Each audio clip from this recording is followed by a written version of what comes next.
기도드립니다. 아멘. 함께 오늘 주신 말씀 보도록 하겠습니다.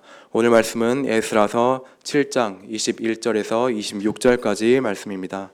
다 함께 한 목소리로 봉독하겠습니다. 나 곧 아닥사스다 왕이 유브라데 강 건너편 모든 창고지기에게 조서를 내려 이르기를 하늘의 하나님 율법학자 겸 제사장 에스라가 무릇 너희에게 구하는 것을 신속히 시행하되 은은 100달란트까지 밀은 100고르까지 포도주는 100밭까지 기름도 100밭까지 하고 소금은 정량 없이 하라. 무릇 하늘의 하나님의 전을 위하여 하늘의 하나님이 명령하신 것을 삼가 행하라. 어찌 진노와 왕과 왕자의 나라에 임하게 하랴.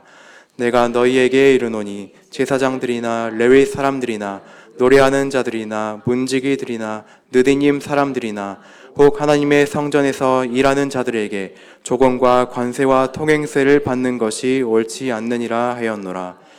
에스라여, 너는 내 손에 있는 내 하나님의 지혜를 따라 내 하나님의 율법을 아는 자를 법관과 재판관을 삼아 강 건너편 모든 백성을 재판하게 하고 그중 알지 못하는 자는 너희가 가르치라. 무릇 내 하나님의 명령과 왕의 명령을 준행하지 아니하는 자는 속히 그 죄를 정하여 혹 죽이거나 귀양 보내거나 가산을 몰수하거나 옥에 가둘지니라 하였더라. 아멘. 이 시간 신승미 전사님 나오셔서 에스라의 사명이라는 제목으로 말씀 전해주시겠습니다.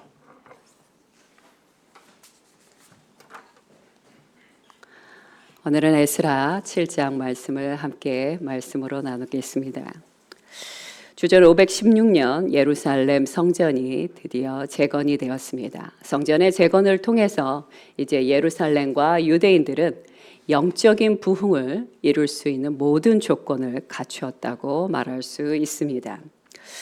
그들은 하나님의 도성 예루살렘에 거주하며 살았습니다. 그리고 모세의 율법에 기록된 대로 모든 율법을 지키고 노력했고 그 다음에 모든 행사들을 이루기 위해서 수고하였습니다. 그러나 예루살렘의 제사장과 레위인들은요, 이런 탁월한 영적 부흥의 모든 조건들이 완비되어 있음에도 불구하고 그들은 미래에 오게 될 하나님의 그 영적 개혁에 앞장서지 못하는 것을 볼 수 있습니다. 하나님께서는 그 영적 개혁을 누구를 통해서 완성하기를 원하셨냐? 예루살렘에 있는 영적으로 풍요로웠던 제사장들을 통해서가 아니라 바벨론에서 태어나고 자랐던 에스라를 통해서 이루기를 원하시는 것을 볼 수 있습니다. 에스라는 어떤 사람이었냐면 정말로 영적으로 문화적으로 가장 타락했다고 말할 수 있는 바벨론에서 살았던 사람입니다.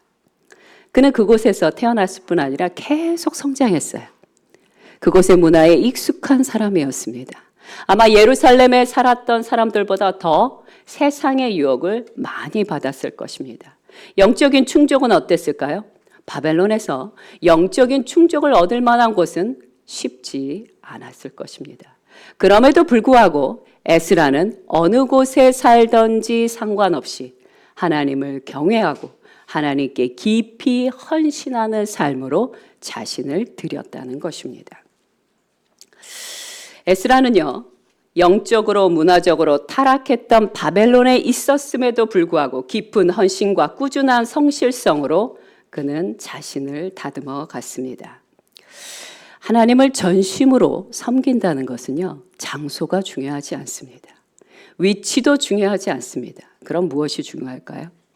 내가 오늘 어떤 삶을 살았느냐, 이것이 가장 중요한 것입니다. 제자훈련과 사역훈련의 핵심이 무엇인지 아십니까?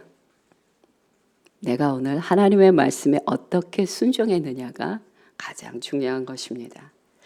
하나님께 영광 돌리는 삶이란 어떤 특정 장소에 가야만 되는 일이 아니에요. 내가 기도원에 간다든지, 내가 선교지에 간다든지, 아니면 어떤 영적으로 풍성한 곳에 간다든지, 그런다고 내가 영적인 그런 삶을 사는 게 아니라는 것입니다. 그럼 무엇으로 결정되느냐? 하나님께 영광 돌리는 삶은 매일매일의 신실한 삶으로 결정되는 것입니다. 제가 대학원을 다닐 때 어떤 책을 읽었는데요. 그 책은 정말 재미가 없었습니다. 근데 그 재미없는 책 중에서 정말 제 가슴을 꽉 박히는 한 문장이 있었어요. 그리스도인을 리더로 세울 때 반드시 봐야 될 3가지 조건이 그 책에 나왔습니다. 그 조건의 첫 번째는 이것입니다. 성실성입니다. 두 번째 조건은 성실성입니다. 세 번째 조건은 성실성입니다. 능력이 없어도 괜찮고요. 재능이 없어도 괜찮습니다. 배우는데 느려도 괜찮아요. 열정적이지 않아도 괜찮습니다. 교회와 단체에 있어서 리더로 세워져야 될 사람은 어떤 사람이냐? 성실한 사람이라는 것이에요. 성실성을 따라가지 못한다면 아무리 탁월하다 하더라도 그를 리더로 세울 수는 없습니다. 지금 이 자리에는 결혼을 안 하신 분들이 많이 계시네요. 여러분, 여러분의 배우자를 선택할 때도 마찬가지입니다. 여러분의 배우자를 선택할 때 첫 번째 조건은 무엇일까요? 성실성입니다. 만약 여러분을 너무너무 사랑해줘요. 너무 아름답고 성격도 약간 까칠하면서 매력적이에요. 그런데 그 배우자가 나를 딱 3개월만 열정적으로 사랑하고 남은 수많은 50년 동안은 나 몰라라 합니다. 좋은 배우자가 아니겠지요. 여러분은 여러분의 배우자를 선택하실 때 이 성실성을 꼭 살펴보시기 바랍니다. 팁으로 말씀드린 겁니다. 자, 수시로 변덕을 부리고 자신의 기분에 따라 태도가 수시로 바뀌는 사람들, 오르락내리락 하는 사람들을 뭐라고 부르면 좋을까요? 나쁜 사람? 아닙니다. 그들은 나쁜 사람이 아니라요, 미성숙한 사람이라고 부르든지 아니면 아픈 사람이라고 불러야 되는 것입니다. 케어를 해줘야 되는 사람이든지 큐어를 해야 되는 사람이에요. 그들은 미성숙하고 아프기 때문에 차마 삶에서 자신의 기분에 따라 표현할 수밖에 없는 사람들이에요. 그러므로 긍휼히 여겨야 하는 것입니다. 도와주어야 하는 것입니다. 에스라의 사역의 성공은 무엇이었습니까? 주변 환경 때문 절대 아니었습니다. 그는 영적인 부분에 있어서 가장 나쁜 곳에서 살았다고 볼 수 있습니다. 그의 영적인 성장과 성공의 포인트는 끊임없이 오랜 세월 동안 경건함에 뿌리를 두었다는 것입니다. 여기 계신 분들이 훈련학교를 하고 계신 분들이 계신데요. 훈련학교를 몇 개월 동안 하고 계십니까? 6개월? 그럼 3개월? 그렇군요. 3개월. 3개월 동안 받는 이 훈련학교는요, 정말 그냥 시작입니다. 저는 예전에 대학을 다닐 때 아주 깊이 헌신된 정말 아름다운 선교단체에서 생활을 했습니다. 그 당시에 제 친구들은요, 다 선교사로 헌신했어요. 안 했던 친구 없습니다. 저보다도 훨씬 더 훌륭한, 정말 존경할 만한 친구들이 많았습니다. 근데 세월이 많이 지났어요. 몇 년이 지났냐면 34년이 지났습니다. 저는 34년의 세월이 지나면서 많은 모습을 봤습니다. 그 친구들이 그때 헌신했던 그 모습 그대로 지금도 하나님 앞에서 그렇게 아름답게 살고 있을까요? 그런 분도 계십니다. 그러나 대다수의 80%, 90% 이상의 사람들은 그중에 일부는 교회를 떠났고요. 교회를 떠난 지 한참 된 사람도 많아요. 그러면서 늘 마음에 이런 생각을 갖습니다. 내가 예전엔 이러지 않았는데. 그리고 어쩌다 교회를 가기는 가는데 그냥 썬데이 크리스찬 같은 삶을 살아가는 친구들도 있습니다. 여러분들이 훈련학교 받고 어떤 훈련에 깊이 들어가는 것 정말 귀하고 좋은 일이지만 그것은 완성이 아니라 시작이라는 것을 반드시 기억해 주셔야 됩니다. 자, 본론으로 들어가도록 하겠습니다. 7장 1절부터 10절에 보면요. 예루살렘 성전 재건 이후에 60년이 지난 것을 볼 수가 있습니다. 60년이 지난 어느 날 바벨론에 살고 있던 한 무리의 유대인들이 예루살렘으로 돌아가기 위해서 귀환하기 위한 준비를 하고 있습니다. 이번 귀환의 책임자는 누구였냐? 바로 에스라였습니다. 페르시아 정부는요, 예루살렘과 유다를 어떤 신전 국가로 공표하기 위해서 그 일의 임명을 누구에게 했냐? 바로 에스라에게 맡겼다는 것입니다. 에스라는 그 당시에 한마디로 학자였어요. 성경에 있어서 아주 탁월한 학자였으면서 동시에 제사장이었습니다. 그는 제사장이면서 성경에 아주 정통한 학자였으면서 동시에 아주 탁월한 실천가였습니다. 세 번째, 그는 정말 잘 가르치는 사람이었습니다.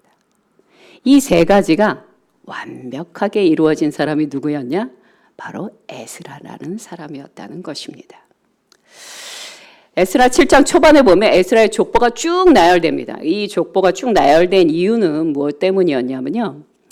에스라의 정통성, 권위를 드러내기 위해서입니다. 저는 이러이러한 사람입니다. 라고 그렇게 소개하는 글로 그렇게 해석하면 되는 것입니다. 자, 에스라 7장 6절 말씀을 한번 보도록 하겠습니다. 시작.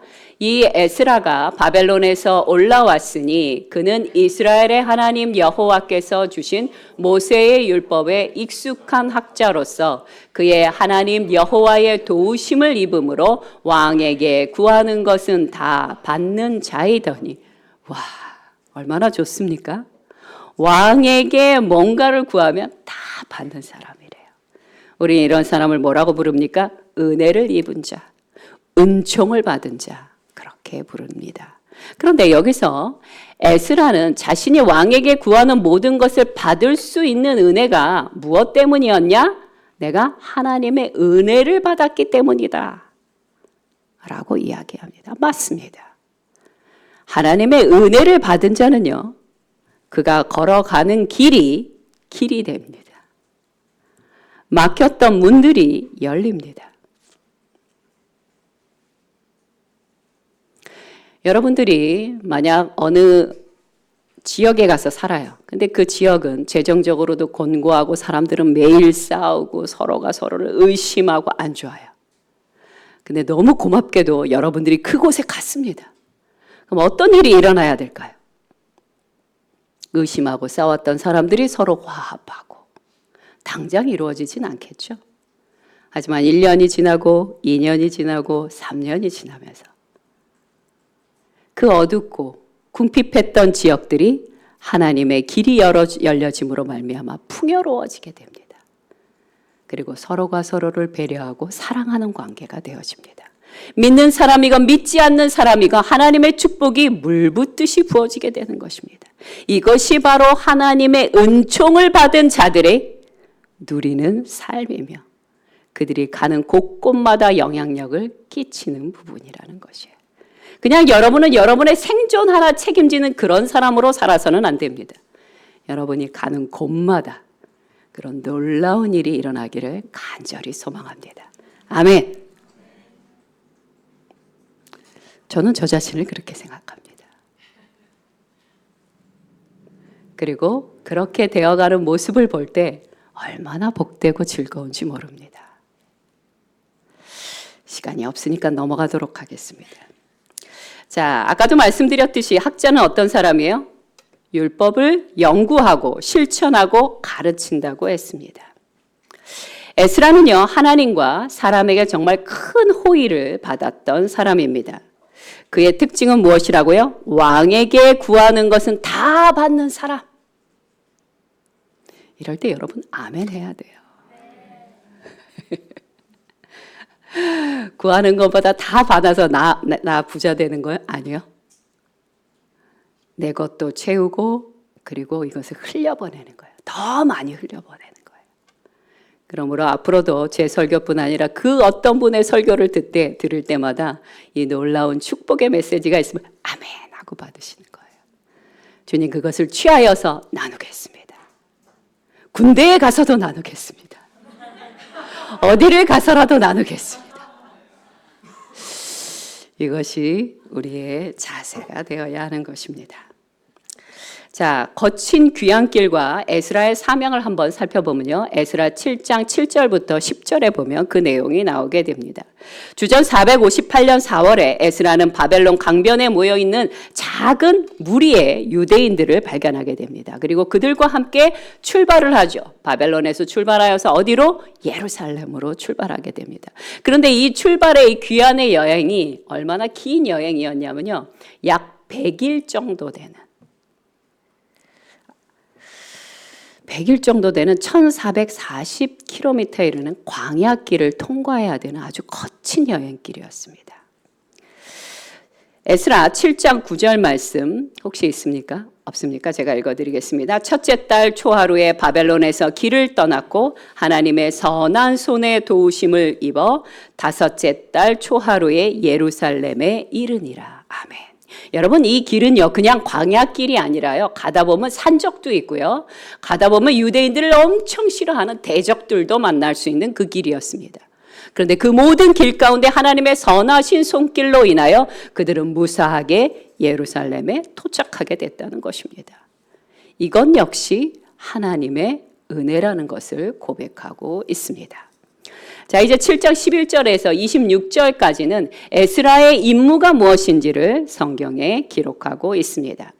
아닥사스다 왕, 바벨론의 페르시아의 아닥사스다 왕은요, 에스라를 예루살렘으로 보내면서 그에게 중요한 임무를 맡겼습니다. 첫 번째 임무는 무엇이었냐? 유다와 예루살렘을 통치할 수 있는 권한을 에스라에게 주었다는 것이에요. 그냥 유다와 예루살렘을 통치하는 권한만 준 것이 아니라 유다와 예루살렘의 종교적인 법규, 규칙 모든 것들을 제정할 수 있는 권한도 부여해 주었습니다.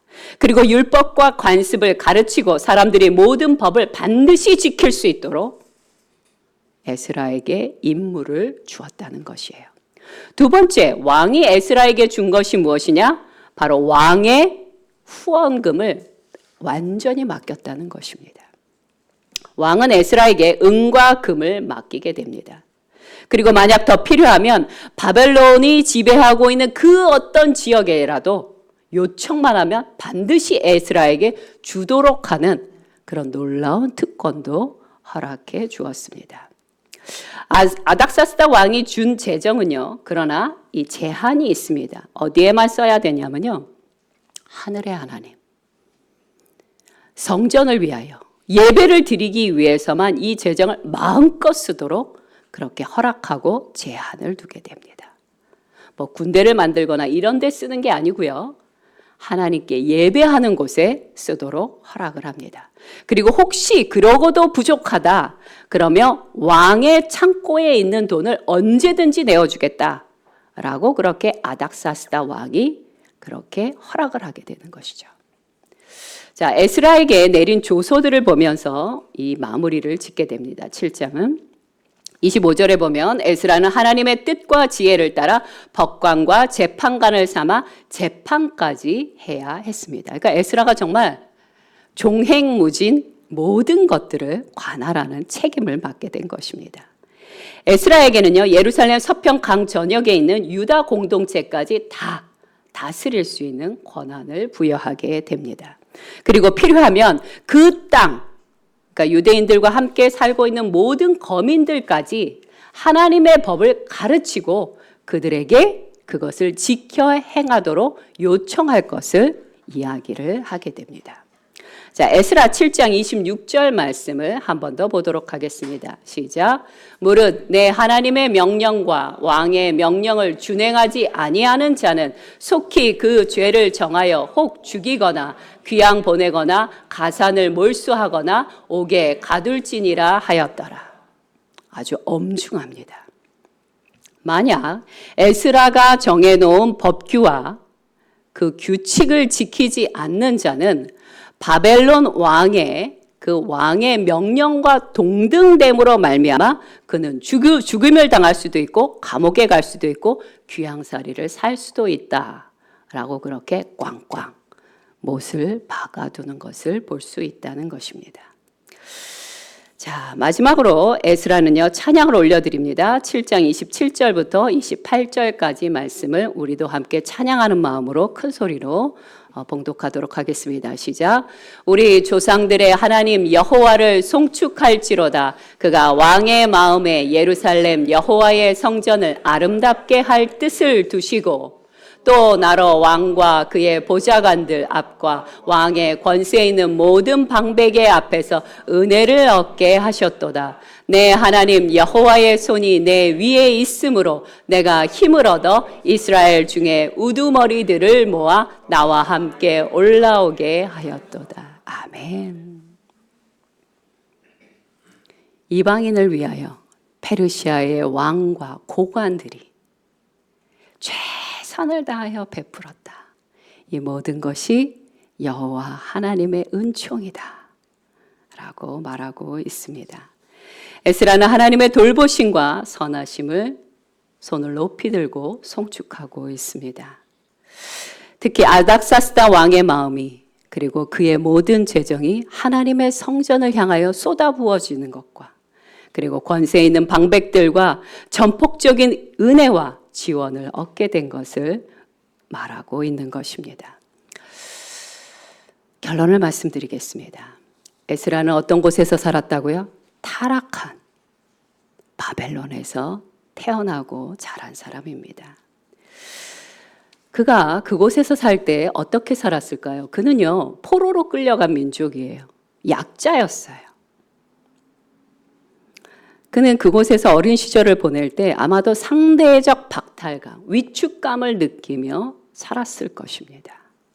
그리고 굉장히 대조적이고 상충되는 문화와 삶의 방식 속에서 그는 신앙과 자신의 삶의 균형을 유지하는 법을 넘어지기도 하고 일어나기도 하면서 배워갔을 것입니다.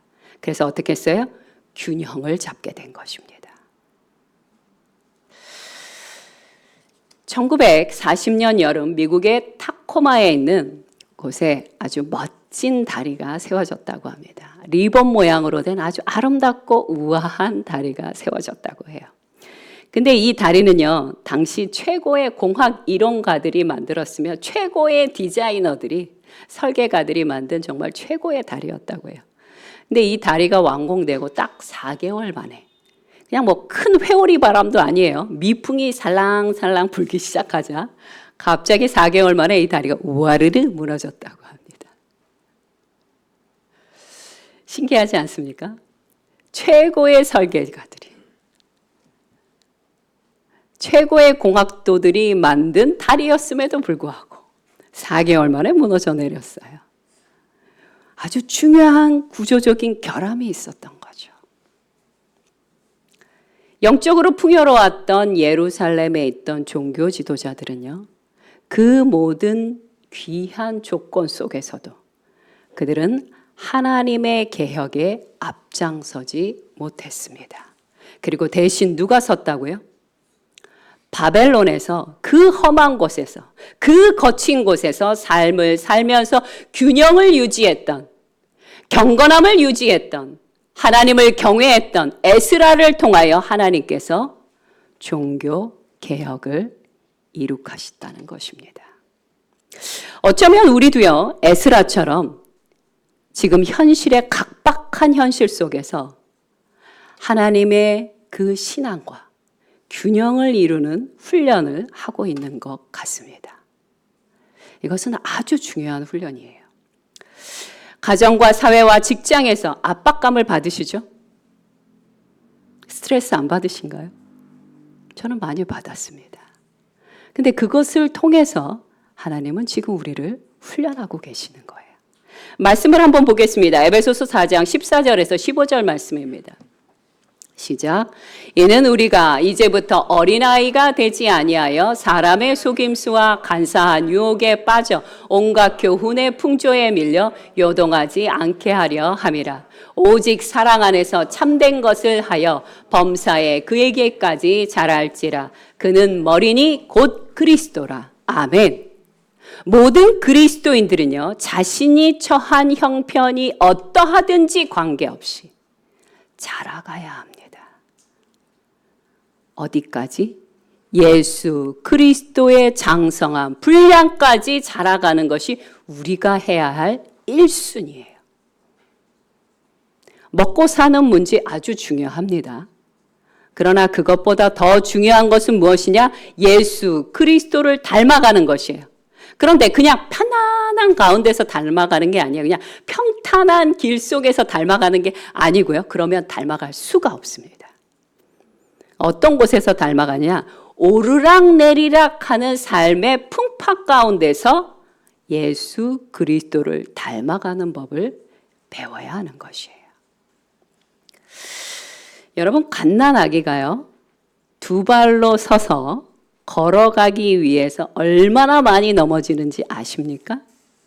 알고 계실 거예요. 여러분, 아이를 안 키워봤지만 아기들을, 특히 이제 뭐 1살 지나서 2살 사이의 아이들을 보면 심장이 막 덜컹덜컹 내려앉을 때가 있어요.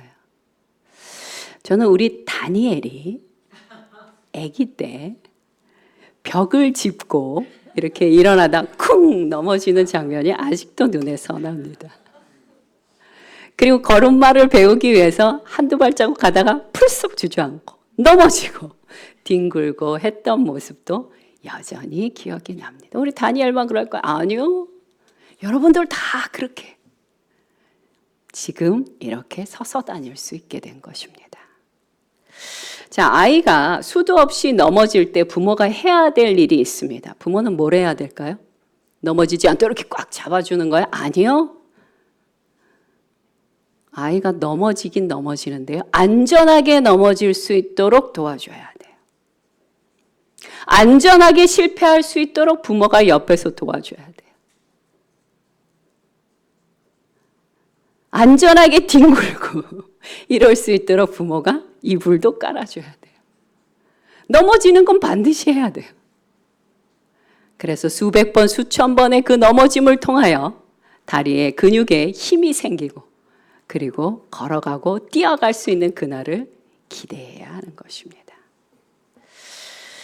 저는 올해 2023년 여름에 캐나다에서 딸과 손녀 2명이 저희 집에 왔습니다. 장장 2달 반 동안이나 그 좁은 집에 그 많은 식구들이 같이 살았습니다. 어느 날 저희 딸이 손녀 2를 저에게 맡기고 놀러 갔습니다. 근데 그날은 장마 때였기 때문에 비가 억수같이 쏟아지는 날이었어요. 비가 너무 많이 쏟아져서 아이들이 몹시 심심해했습니다. 그래서 제가 어떻게 했냐면 2 아이들을 데리고 택시를 타고 과천 과학관에 갔습니다. 저는 날씨가 안 좋은 날이면 항상 그런 곳에 갑니다. 왜냐? 아무도 오지 않거든요. 텅텅 비어 있어서 정말 마음껏 누릴 수 있습니다. 갔더니 정말 아이들이 신이 났어요. 뭐 처음 보는 것들이 너무 많으니까 막 이리 뛰고 저리 뛰고 막 신나게 놀더라고요. 근데 제가 이렇게 밖을 보니까 비가 많이 그치고 부슬부슬 비가 내렸어요. 근데 밖에를 봤더니 아주 멋진 놀이터가 있었습니다. 그래서 제가 아이들을 데리고 밖에 놀이터를 나갔습니다. 아이들의 눈이 이렇게 휘둥그레졌어요. 그 과천에 있는 놀이터는 어떤 곳이냐면요. 작은 언덕처럼 이렇게 생겼어요. 바닥이 편편하지 않고요. 이렇게 막 울퉁불퉁 생겼어요. 그것을 보자 2 아이가 신이 나서 막 뛰어가더라고요. 부슬비를 맞으면서. 그런데 막상 이렇게 높은 언덕에 딱 올라가게 돼서 달려가려고 생각하다 보니까 두려운 거예요. 왜요? 우리는 보통 평지에서 많이 뛰어다니잖아요. 근데 거기는 아이들이 넘어지지 않도록 이렇게 약간 미끄러지지 않도록 바닥은 되어 있지만 굉장히 울릉불릉한 곳이었어요. 그러자 저희 손녀 중에 한 명이 뛰어가려다가 갑자기 펄썩 주저앉는 거예요. 주저앉더니 이렇게 말을 하기 시작했습니다. 아, 무섭다. 넘어질까 봐 무섭다. 하지만 용기를 내서 달려가야지. 그러면서 갑자기 일어나더니 막 뛰어가는 거예요. 그랬더니 또 한 명의 손녀도 그 모습을 보고 막 뛰어가기 시작했습니다. 저는 우산을 쓰고 그 모습을 쳐다보고 있었습니다. 아이들은 비를 맞고 있었고 저는 우산을 쓰고 아이들을 지켜보고 있었습니다. 아이들이 얼마나 재밌게 놀았는지 몰라요. 하루 종일 거기서 놀았습니다. 그 다음부터 비만 억수같이 쏟아지면 아이들은 과천에 놀러 가자고 저를 졸라대기 시작했습니다. 넘어져야 합니다. 반드시 넘어져 봐야 합니다. 그래야 더 익숙하게 하나님의 나라에 설 수 있는 것입니다. 그렇게 성장해 가는 것이며 그렇게 성장한 사람만이 성숙할 수 있는 것입니다. 에스라는 자신의 일지에 이렇게 기록하고 있습니다. 에스라 7장 28절 초반절 말씀만 함께 보도록 하겠습니다. 시작. 나로 왕과 그의 보좌관들 앞과 왕의 권세 있는 모든 방백의 앞에서 은혜를 얻게 하셨도다. 내 하나님 여호와의 손이 내 위에 있으므로. 아멘. 우리의 은총의 시작은 어디서부터죠? 여호와의 손이 내 위에 있을 때입니다. 지금 여러분은 삶과 신앙의 균형을 잡아가는 훈련 가운데 있는 것입니다. 그러니 넘어지셔도 괜찮습니다. 여러분이 넘어지고 실패해도 욕을 먹어도 괜찮습니다. 지금은 괜찮습니다. 하나님께서 아버지께서 우리를 보호해 주실 것입니다. 인간적인 부모도 아이가 넘어질 때 이불을 깔아주듯이 하나님께서 우리가 넘어질 때 반드시 우리를 붙잡아 주실 테니 두려워하지 말고 하나님의 명령하신 그 일을 순종함으로 나아가시기 바랍니다. 함께 기도하겠습니다.